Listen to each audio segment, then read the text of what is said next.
জুলাইয়ের উদযাপনটা রাষ্ট্রীয়ভাবে এই জুলাই শহীদ দিবস যতটা জাঁকজমকপূর্ণভাবে যতটা শ্রদ্ধা ভরে যতটা আয়োজন করে করা দরকার ছিল আমার কাছে মনে হয়েছে সেটা রাষ্ট্রীয়ভাবে সেটার অভাব হয়েছে। একটা রেগুলার মামলা করে অন্তত করা যেত, কোর্ট মার্শালে যাদের শাস্তি হয়েছে। একজন রাষ্ট্রপতি একজন বেসামরিক ব্যক্তি ছিলেন, জনগণের ভোটে নির্বাচিত ছিলেন, তার হত্যাকাণ্ডের বিচার সেনা আইনও হয় নাই, বেসামরিক আদালতও হয় নাই, হয়েছে একটা সেনা বিদ্রোহের শৃঙ্খলা ভঙ্গ যেরকম হয় সেনাবাহিনীর আর্মি অ্যাক্টের 31 ধারায় যে বিচারটা হয়েছে মিটুনি বলে সেটা হয়েছে। বাহিনীরও একটা নিজস্ব আইন আছে, সেনাবাহিনীতে যারা থাকে তাদের বিচার তাদের কোর্ট মার্শালে হয়। সো এটা যেহেতু তাদের বিষয়, মানে তাদের যেহেতু সেনাবাহিনীর লোক তাদের বিষয়, সেটা বাংলাদেশের আইন, বাংলাদেশের যার নীতি নির্ধারণী জায়গা আছে তারা এটাকে ঠিক করবেন যে কোনটা করা দরকার বা কোনটা করা দরকার। আপনাকে দিয়ে শুরু করি জনাব তাজুল ইসলাম, আপনি যদি বলেন যে আজকে 16ই জুলাই বলা হচ্ছে যে ঐতিহাসিক জুলাই শহীদ দিবস। প্রশ্ন হচ্ছে 2024 সালের জুলাই গণ অভ্যুত্থানে আত্মত্যাগকারী শহীদদের স্মরণে এই দিনটি এবারও রাষ্ট্রীয় মর্যাদায় পালিত হলো আজকে। এখন জুলাই কি দিবস এবং কর্মসূচিতেই আজকে এই শব্দবন্ধেই আজকে আটকে আছে, নাকি এই দিবসটাকে আসলে যথাযথ সম্মান অথবা এটাকে মনে করার জন্য যথেষ্ট রকমের আয়োজন ছিল কি বলে মনে হয়েছে আপনার কাছে? দেখুন, জুলাই শব্দমালার মধ্যে আবদ্ধ থাকার জিনিস নয়। আর এই বছরে এসে জুলাইয়ের উদযাপনটা রাষ্ট্রীয়ভাবে এই জুলাই শহীদ দিবস যতটা জাঁকজমকপূর্ণভাবে যতটা শ্রদ্ধা ভরে যতটা আয়োজন করে করা দরকার ছিল আমার কাছে মনে হয়েছে সেটা রাষ্ট্রীয়ভাবে সেটার অভাব হয়েছে। যদিও বিচ্ছিন্ন বিক্ষিপ্তভাবে রাজনৈতিক দলগুলো কর্মসূচি নিয়েছেন, কিন্তু সাধারণ মানুষের মধ্যে বিশেষ করে আপনি যদি সোশ্যাল মিডিয়াতে ঢোকেন, আবু সাইদের শাহাদাত এবং তার যে আত্মত্যাগ, এটা জুলাই বিপ্লবকে ইগনাইট করেছিল মূলত। সেটা কিন্তু সাধারণ মানুষের মধ্যে রাষ্ট্র কীভাবে উদযাপন করছে সেটা বড় কথা নয়, সাধারণ মানুষ এটাকে উদযাপন করেছে, তারা শ্রদ্ধা ভরে স্মরণ করেছে। আপনি যেটা বলেছেন যে এটা কি আলোচনা বা এই স্মরণের মধ্যেই থাকবে কিনা, সেটাই হচ্ছে জাতীয় প্রশ্ন। সেই জায়গায় আমার বক্তব্য হচ্ছে আমি সবসময় আশাবাদী মানুষ। হতাশা এবং ফ্রাস্ট্রেশনের অনেকগুলো বিষয় তৈরি হয়েছে ইতিমধ্যে, কিন্তু আমি এখনও হতাশ হতে চাই না। যেটা সবচেয়ে বড় জিনিস হচ্ছে আবু সাইদেরা যে কারণে তাদের সর্বোচ্চ ত্যাগটা করেছিলেন, আত্মত্যাগ করেছিলেন, যে পুরো রাষ্ট্রটাকে তারা নতুন করে দেখতে চেয়েছিলেন, একটা বদলে যাওয়া বাংলাদেশ দেখতে চেয়েছিলেন, রাষ্ট্র ব্যবস্থার আমূল সংস্কার দেখতে চেয়েছিলেন। তারা নিছক দল বদলানো, ক্ষমতা বদলানো একটা নির্বাচন দেখতে চাননি। সেই জায়গায় বর্তমানে পার্লামেন্টে যারা সংখ্যাগরিষ্ঠ তারা যে জুলাই সনদটার ব্যাপারে তারা যে রোলটা প্লে করছেন, এইটা আসলে হতাশাব্যঞ্জক। এখনো আমি মনে করি সময় আছে। তারা যেমন বলছেন যে জুলাই সনদের সবকিছু বাস্তবায়ন করবেন, কিন্তু বাস্তবে তারা সেটা করছেন না। জুলাইয়ের যে আকাঙ্ক্ষা ছিল, জুলাই সনদের যে সমস্ত কথা ছিল, সেই আইনগুলো তারা একের পর এক ল্যাপস করে দিচ্ছেন, সেগুলো তারা করছেন না। বিশেষ করে সংবিধান সংস্কারের ব্যাপারে ঐক্যমত্য হয়েছিল, সকল দল মিলে ঐক্যমত্য কমিশনে সেটার ব্যাপারে একমত হয়েছিল, এবং সেটা কিভাবে বাস্তবায়ন হবে সেটা কি সংস্কারের বিষয়ে একমত হয়েছিল নাকি সংশোধনের বিষয়ে? না, সেখানে সংস্কারের কথা আছে, সংশোধনের কথা নেই। আচ্ছা। এবং আপনি খেয়াল করবেন যে এই সংস্কারগুলো করার ব্যাপারে যে প্রথমত কথা হচ্ছে যে ওনারা আজকে যে যুক্তিটা দেখাচ্ছেন যে জুলাই বাস্তবায়ন অধ্যাদেশ বা আদেশ যেটা, সেটা আসলে কোনো আইনি ভিত্তি নাই, সে কারণে ওনারা নাকি এটা মানতে বাধ্য না। এটা হচ্ছে প্রধান আর্গুমেন্ট সরকারি দলের পক্ষে। এইটার কাউন্টার হচ্ছে, দেখুন, জুলাই বিপ্লবটা সংবিধানের মধ্যে থেকে হয়নি। জুলাই আমাদের সংবিধানের মূল কথাটা যদি দেখেন, জনগণকে বলা হয়েছে সকল ক্ষমতার উৎস, এবং আর্টিকেল 7-এ বলা হয়েছে জনগণের অভিপ্রায়ের পরম অভিব্যক্তি রূপেই সংবিধান। তার মানে সংবিধানটা হচ্ছে জনগণের ইচ্ছার কারণ, অভিপ্রায় বা ইচ্ছার বহিঃপ্রকাশটা হচ্ছে সংবিধান। এই জনগণ চাচ্ছে যে এই সংবিধান আমার রাষ্ট্রের চাহিদা পূরণ করতে পারছে না, এটা মানে পুরোপুরি চেঞ্জ হওয়া দরকার, নতুন করে হওয়া দরকার। সেটার বহিঃপ্রকাশের কারণেই বিপ্লবের মাধ্যমে যে সরকার গঠিত হলো, তারা চাইলেন যে এই বাস্তবায়নটা কিভাবে হবে, ঐক্যমত্য কমিশনে বলা হলো আদেশ জারি করা হবে। সেই আদেশ জারি করা হলো। এই আদেশটা সংবিধানের কোনো অনুচ্ছেদ অনুযায়ী হয়নি, এটা জনগণের অভিপ্রায়ের বহিঃপ্রকাশ হিসেবে এটা হয়েছে। সুতরাং এটা সর্বোচ্চ আইন, এটা সংবিধানের উপরে স্থান পাবে। সুতরাং আজকে যে আর্গুমেন্টটা সরকারি দলের পক্ষ থেকে দেওয়া হচ্ছে, ইট ইজ ভয়েড আব ইনিশিও, এই আর্গুমেন্ট গ্রহণযোগ্য নয়। নাম্বার 2 হচ্ছে ওনারা যেটাকে অবৈধ বলছেন, কোনো আদেশ এটা অবৈধ বলতে হলে বলতে পারে আদালত। সুপ্রিম কোর্টে একটা মামলা হয়েছে, পেছনে কারা আছে সেটা ভিন্ন আলাপ, তো মামলায় থেকে রায় তো হয়নি, কোনো স্থগিত আদেশ নেই। তাহলে আপনি সে এই জুলাই আদেশ অনুযায়ী কাজ কেন করছেন না? আপনার প্রতি কোনো স্থগিত আদেশ নেই, আর এটা কোনো জায়গায় অবৈধ ঘোষিতও হয়নি, এবং এটা ঘোষিত হতেও পারবে না। কেন জানেন? যে দুনিয়ার ইতিহাসের কোনো বিপ্লব জনগণের অভিপ্রায়কে আদালত বলতে পারে না যে এটা অবৈধ। জুলাই বিপ্লবকে অবৈধ বলার ক্ষমতা বাংলাদেশের কোনো আদালতের নেই, এবং এটা কিন্তু আদালত বলেছেন এই কথাটা, যে অন্তর্বর্তীকালীন সরকারকে চ্যালেঞ্জ করে যে পিটিশন মোহসেন রশিদ সাহেবরা দায়ের করেছিলেন, সেটা রায় হয়েছে হাইকোর্ট থেকে, বলেছে যে এই জনগণের অভিপ্রায়ের প্রেক্ষিতে যে বিপ্লব হয়েছে, যে সরকার হয়েছে, সেইটাকে বৈধতার প্রশ্নে কোনো রায় দেওয়ার ক্ষমতা আদালত। জনগণের অভিপ্রায় যে বলছেন সেটা কিসের ভিত্তিতে বলছেন, মানে কোন ডকুমেন্ট? সেটা তো একটা লিখিত কোনো একটা জায়গায় কোনো একটা ফর্মে তো তার উপস্থিতি থাকতে হবে। রাষ্ট্রের সামনে সেই রেফারেন্সটা কি? সেটা হচ্ছে জুলাই জাতীয় চার্টার, জুলাই সনদ, যেটা সবার। সেই জুলাই সনদকে আপনি বলছেন যে মানে সরকারি দল যারা সংসদে সংখ্যাগরিষ্ঠ তারা যদি ইগনোর করে, তাহলে সেটা কিভাবে? সংখ্যাগরিষ্ঠতা কিন্তু জনগণের অভিপ্রায়ের কথা নয়। আপনি দেখুন, জনগণ আপনাকে নির্বাচিত করেছে এটা ইমপ্লিমেন্টেশনের জন্য, কিন্তু অভিপ্রায়টা ছিল যে আপনি এই কাজগুলো করার জন্য আমি আপনাকে নির্বাচিত করছি। ঐক্যমত্য কমিশনের কথা ছিল যে আপনি এই সংস্কারগুলো করবেন, সেখানে তারা জনগণের অভিপ্রায় এটা সংস্কার করবেন। সেইটা জনগণের অভিপ্রায়ের ভিত্তিতে, সেটা আবার অভিপ্রায়টা কিভাবে বাস্তবায়ন করা হবে, জনগণের অভিপ্রায় গঠিত যে সরকার প্লাস ঐক্যমত্য কমিশন মিলে বললো যে এটা একটা আদেশের মাধ্যমে আমরা বাস্তবায়ন করবো। তার প্রেক্ষিতে গণরায় হলো গণভোট। তো আপনার যেটা প্রশ্ন সেটা হচ্ছে যে এটা লিগাল বাইন্ডিং নেই। গণভোট যখন জনগণ এটা রায় দিল, গণভোটের সুনির্দিষ্ট 3টা প্রশ্ন ছিল, 4টা প্রশ্ন ছিল। সেই প্রশ্নে যখন আপনি হ্যাঁ ভোট জিতলো 70% মানুষ, প্রায় 68.59, সেইটাই হচ্ছে বড় ম্যান্ডেট। সেইটাকে এখন আপনি বলছেন আপনি মানবেন না, এটা হচ্ছে সরাসরি মানবে না। সরকারি দল তো এই ধরনের কোনো কথা আসলে সরাসরি বলে না, তারা মানবে না বলেছে। তারা বলেছে আমরা এটা মানতে পারি, বলেছে তারা অক্ষর অক্ষরে এটা পালন করবে। জুলাই সনদ অক্ষর অক্ষর পালন করবে। আবার স্বরাষ্ট্রমন্ত্রী কি বলেছেন যে জুলাই সনদ বাস্তবায়ন আদেশ এটা অবৈধ, এটা আমরা মানতে বাধ্য নই। একই সাথে দুটো কথা বলেছেন। আচ্ছা, সুতরাং এই যে এটাকে অবৈধ বলছেন এবং মানতে বাধ্য নই, এইটাই হচ্ছে টোটাল আপনার ইউটার্ন, যে জনগণ যে গণভোটের মাধ্যমে যে জিনিসটাকে অভিপ্রায় আকারে পাশ করলো, আপনি বলছেন এটা মানতে বাধ্য নয়, তাহলে আপনি কি করছেন? এটা হচ্ছে আমি বলেছি যে এটা একটা জাতীয় প্রতারণা হবে এবং এটার খেসারত তাদেরকে দিতে হবে। জনাব সালাউদ্দিন আহমেদ, আলোচনা শুনছিলেন আজকে। শুরুতেই যেটা বলছিলাম যে জুলাই শহীদ দিবস পালন করছে রাষ্ট্র, সেই যে আকাঙ্ক্ষা, সেই জায়গায় কোনো ঘাটতি দেখেন নাকি না ঠিক মতোই চলছে? এবং যে আমরা ওই যে অসমাপ্ত বিপ্লব নামে একটা লেখা আছে লরেন লিপসুলসের, তো মুক্তিযুদ্ধ অসম্পূর্ণ রয়ে গেছে, জুলাইয়ের অভ্যুত্থানের আকাঙ্ক্ষা অসম্পূর্ণ রয়ে গেছে, এমনকি 52-এর ভাষা আন্দোলনের যে চেতনা, সর্বস্তরে বাংলা ভাষা প্রচলন, এই আকাঙ্ক্ষা অপূর্ণ রয়ে গেছে। এগুলার মধ্য দিয়েই, অপূর্ণতার মধ্য দিয়েই পূর্ণতা খোঁজা যায়, কিন্তু আকাঙ্ক্ষা অপূর্ণতা এইটাই প্রথম না, অপূর্ণতা আরও আছে।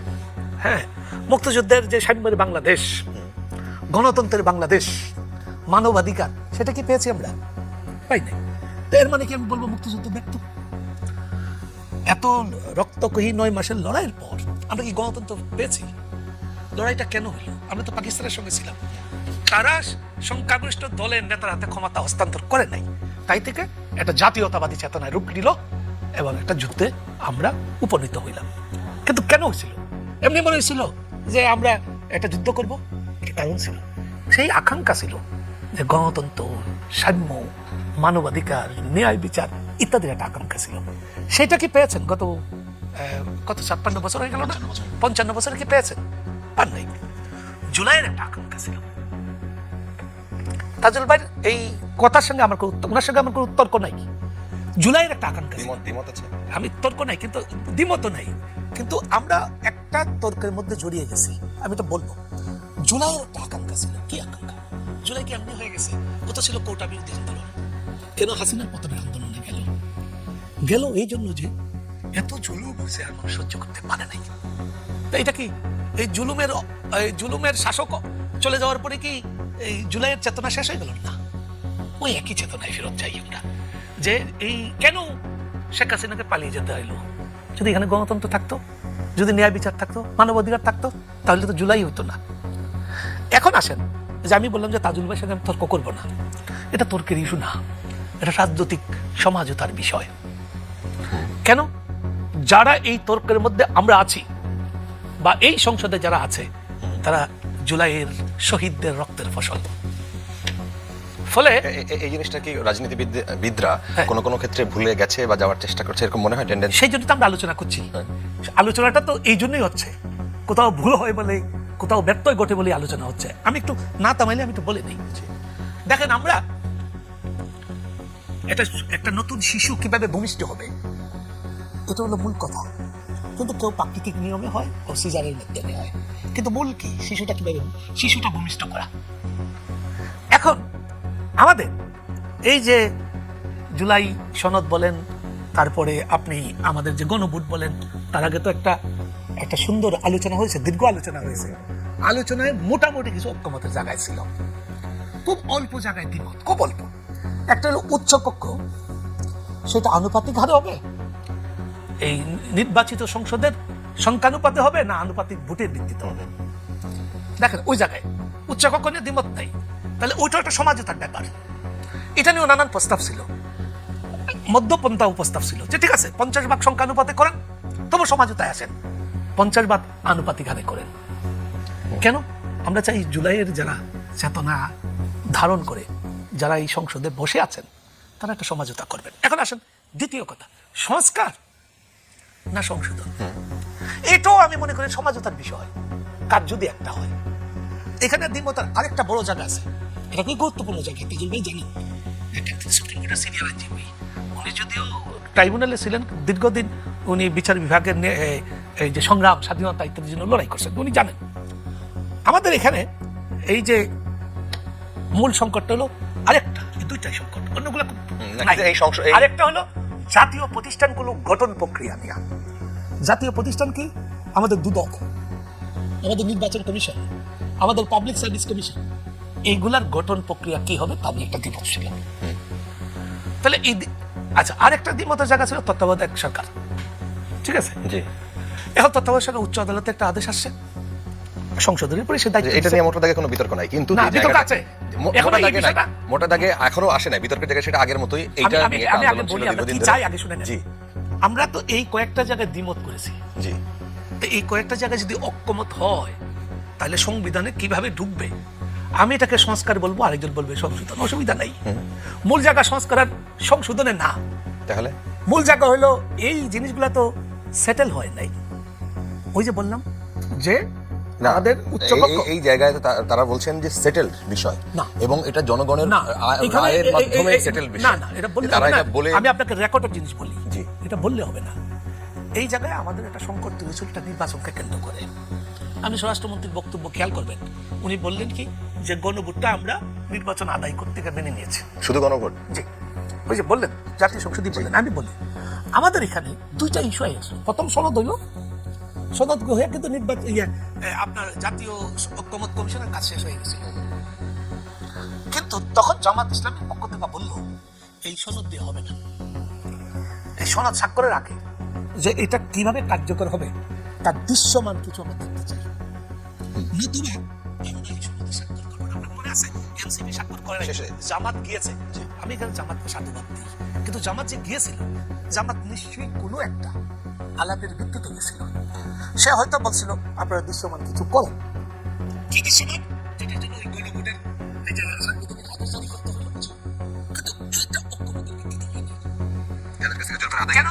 আবার বিএনপি বলতেছে যে রোজার আগে নির্বাচন হতে হবে। তখন এই তত্ত্বাবধায়ক সরকার যারা ছিলেন তারা একটা মধ্যপন্থার দিকে গেলেন, তাদের মতো করে ভুল হইতে পারে।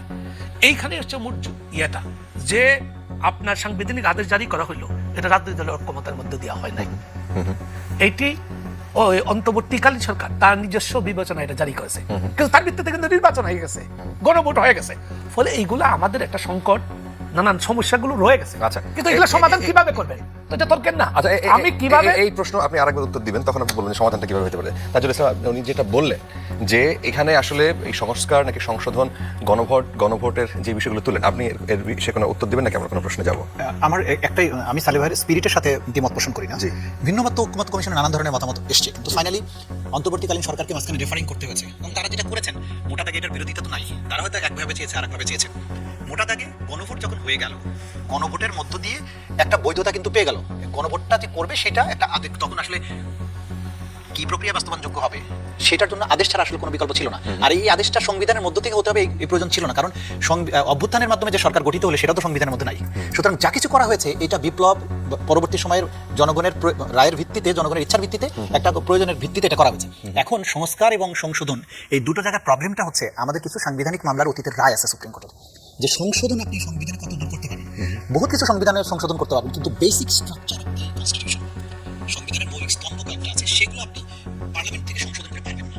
যেমন ধরেন ধর্মনিরপেক্ষতাকে তারা সুপ্রিম কোর্টের রায়ের মাধ্যমে বলেছে এটা basic structure of the constitution. এখন আপনি যদি সংশোধন করে বেসিক স্ট্রাকচারটাকে ফেলে দেন, সুপ্রিম কোর্টে আরেকটা মামলা করে আরেকটা রায় হয়, যেমন পঞ্চম সংশোধনীকে সুপ্রিম কোর্ট বাতিল করে দিয়েছে, কারণ বলেছে যে ওইখানে যা কিছু করা হয়েছে এগুলো basic structure of the constitution ধ্বংস করেছে, যত কিছু করা হয়েছিল সব বাতিল করে দিল। এখন আজকে যদি সংস্কার অথবা সংশোধনের বিতর্কে যদি ওনারা সংশোধনের প্রক্রিয়া যান, তাহলে রাষ্ট্র ভবিষ্যতে অনিবার্য একটা বিপদে পড়তে যাবে, তাহলে এই সব কিছু আয়োজন ব্যর্থ হয়ে যাবে। তাহলে সমাধানটা হচ্ছে যে সংবিধান যেহেতু জনগণ প্রণয়ন করতে পারে, সেই কারণেই সংবিধান সংস্কার পরিষদ করা হয়েছিল, যারা কনস্টিটিউয়েন্ট অ্যাসেম্বলি হিসেবে দায়িত্ব পালন করবে। সেই কারণেই গণভোটটা হয়েছিল। তার মানে এই এমপিরা একই সাথে পার্লামেন্টের মেম্বার এবং গণপরিষদের সদস্য হিসেবে নির্বাচিত হয়েছেন। বিএনপি প্রথম দিন যেটা বললেন যে আমরা গণপরিষদের সদস্য হিসেবে নির্বাচিত হই, এটা ভুল। এবং এই কারণেই কিন্তু বিতর্ক, আমার কাছে যেটা মনে হচ্ছে এগুলো কয়েকজন ব্যক্তির পার্সোনাল ইগোর কারণে আসলে জাতি সাফার করছে। আসলে টেকনিক্যাল সমস্যা আমরা আইনজীবী হিসেবে যেটা বুঝি, যদি আপনি সংশোধন করতে যান বেসিক স্ট্রাকচার চেঞ্জই করতে পারবেন না। আর বেসিক স্ট্রাকচার যদি চেঞ্জ করতে না পারেন, তাহলে এই সংবিধান দিয়ে আমরা বলে না যে ইহা লইয়া আমরা কি করিব, তো এই কসমেটিক চেঞ্জ দিয়ে তো জাতির হবে না। জুলাইয়ের আকাঙ্ক্ষাতে ছিল যে এই সংবিধান আমূল পরিবর্তন হয়ে যাবে। আওয়ামী লীগ এটাকে যে পর্যায়ে নিয়ে গেছিল, একটা আমূল পরিবর্তন দরকার। তাছাড়া এই রাষ্ট্র 54 বছর সেটার জন্য একটা কমিটি করা দরকার। সেই কমিটিতে যখন বিরোধী দলের সদস্যদেরকে আহ্বান করা হয়েছে, সেই জায়গায় বিরোধী দল অর্থাৎ সংসদের প্রধান বিরোধী দল জামাত এবং এনসিপি তারা সেখানে তাদের সদস্য দেয় না, অর্থাৎ 12 জনকে নিয়ে একটা কমিটি করা হয়েছে। সেই জায়গায় এখন মানে সরকারি দল যেভাবে চায় সেইভাবে তখন হয়ে যাবে। আচ্ছা, এটা কি অভিমানের অভিমান না, এটা আমি মনে করি যে তাদের একটা যৌক্তিক প্রোটেস্ট। কারণ আপনি কমিটিটা করলেন সংবিধান সংশোধনের লক্ষ্যে, তো সংবিধান সংশোধনের লক্ষ্যে কমিটিতে যে আমার লাভ কি? আপনি তো একটা টার্গেট যেটা নির্ধারণ করলেন, যেটা ফুললি অ্যাচিভ করলেও আসলে আমাদের কোনো লাভ হবে না, মানে রাষ্ট্রের কোনো লাভ হবে না। সুতরাং যেটা কথা ছিল যে সংবিধান সংস্কার পরিষদ নামে করেন না, এই নামটার জন্য বিএনপির এত সমস্যাটা কি? তাহলে যেটা সুবিধাটা হচ্ছে না, সংস্কার পরিষদের বিষয়ে তো বিএনপি একমত না। মোটা দাগে যদি তাই মনে হয়, সংশোধনের বিষয়ে তারা ওই দিকেই যেতে চাইছে বা আগাচ্ছে। তারা আগাচ্ছে। গণভোটের রায়টা কি ছিল? গণভোটের রায়ের মধ্যে ছিল যে সংস্কার হবে। তাহলে আপনি না, আবার গণভোটের সেই রায়ের বিষয়ে তো কথা আছে যে স্বরাষ্ট্রমন্ত্রী নিজে বলেছেন যে আমরা একটা তো এটা তো প্রতারণা। নির্বাচন আদায় করার জন্য এটা এটা বলতে আমাদের পারেন একটা না, এটা তো বলতে পারেন না উনি নির্বাচন আদায়ের জন্য প্রতারণা করলেই হলো নাকি? জনগণ তো শুদ্ধ ভেবেই রায়টা দিয়েছে না, কিন্তু তার তো একটা জাস্টিফিকেশন তিনি বলেছেন দেশে আসলে যে বিশৃঙ্খল অবস্থায় ছিল, এটা কোনো একটা justification শেপে আনা, একটা মানুষকে একটা স্বস্তি দেয়া। অন্তর্বর্তীকালীন সরকারের সংস্কৃতি দেয়নি, সবকিছু ঠিক মতো অস্থিরতা কে তৈরি করেছে? আমি রাজনৈতিক কথা কম বলতে চাই, কিন্তু উনি যে যুক্তিগুলো দিয়েছেন এগুলো খোড়া যুক্তি। পার্লামেন্টে উনি যে যুক্তিগুলো দিচ্ছেন একতরফা ভাবে, এটা ঠিক না। এটা আসলে পার্সোনালি উনি নিয়ে এগুলো করছেন। গণভোটের মধ্য দিয়ে জনগণ বলছে যে আমরা সংস্কার চাই, তা গণভোটের রায়ের মাধ্যমে পাশ হয়ে গেছে। রাইটলি অর রংলি জনগণ রায় দিয়েছে, আপনি এটার বিরুদ্ধে বলার কেউ না, আপনি এটা বলতেই পারেন না। এবং আপনি বললেন যে আমরা একটা নির্বাচন যদি না দেয় সেটা আদায়ের জন্য করেছি, এই কথা বলার আপনি কে? নির্বাচন আদায়ের জন্য জনগণ কখনো কি অন্তর্বর্তীকালীন সরকার বলেছিল যে আমরা নির্বাচন দেবো না? না, কিন্তু কথা তো এরকম হয়েছিল, নির্বাচন 5 বছর ডক্টর ইউনূস না, থাকুক, মানুষে চেয়েছে, তারপরে এটা তো সরকার বলেনি। এটা ঈদগাহ মাঠে মানুষ বলেছে স্যার 5 বছর থাকেন, এটা কি সরকারের কথা না? তো এটার ভিত্তিতে এটা আপনি কনক্লুশনে আসতে পারেন না যে ওনারা নির্বাচন দিতে চায়নি। ডক্টর ইউনূস সবসময় বলেছেন আমি যত দ্রুত পারি এটা দিয়ে চলে যাবো, কিন্তু মাথায় রাখতে হবে এই রক্তাক্ত অভ্যুত্থানটা হয়েছিল সার্টেন লক্ষ্য নিয়ে। তো সবাই বলেছিল যে খালি একটা নির্বাচন নাকি, তাহলে নির্বাচনটা হাসিনার আমলে হয়েছে।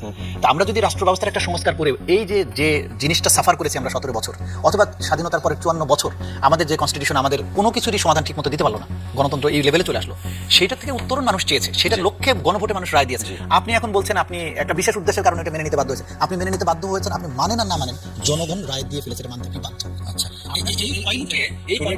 এই পয়েন্টেই তাহলে আপনি যদি এই সুনির্দিষ্ট এই বিষয়টা নিয়ে যদি আপনার কোনো মতামত ব্যক্ত করেন, যে জনগণের যে রায়, সেই রায় মানতে আপনি বাধ্য, মানে সরকারি দলকে বলা হচ্ছে, এবং একই সাথে সংস্কার যে কমিশন করার কথা সেটা না করে এক ধরনের সংশোধন কমিশন বা কমিটি করার, মানে সংসদে একটা কমিটি গঠন করা হয়েছে, সেখানে বিরোধী দল নাই। সুতরাং যেই মূল প্রশ্ন জুলাই সনদ বাস্তবায়ন, সেই জায়গায় একটা বড় রকমের অনিশ্চয়তা দেখা দিয়েছে। আমি